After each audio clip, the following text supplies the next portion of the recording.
আজান হয়ে গেছে, একটা কাজ করি, নামাজ পড়ে আসি।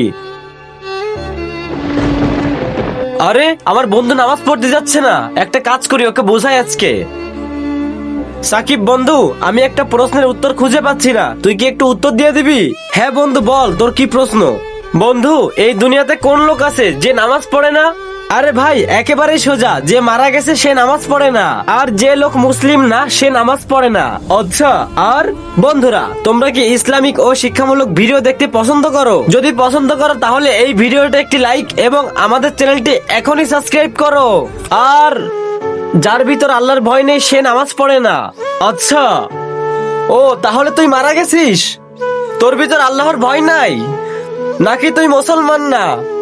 আমার বন্ধু, তুই বেঁচে আছিস এবং তোর ভিতর আল্লাহর ভয়ও আছে, আর তুই মুসলমানও, কিন্তু বন্ধু তুই নামাজ পড়িস না। এজন্য বন্ধু, নামাজ না পড়ার জন্য কোনো অজুহাত দেখাইস না। এজন্য বন্ধু, এখনো সময় আছে, নামাজ পড়। বন্ধুরা তোমরা এই ভিডিও দেখে কি শিক্ষা পেলে কমেন্টে অবশ্যই জানাবে।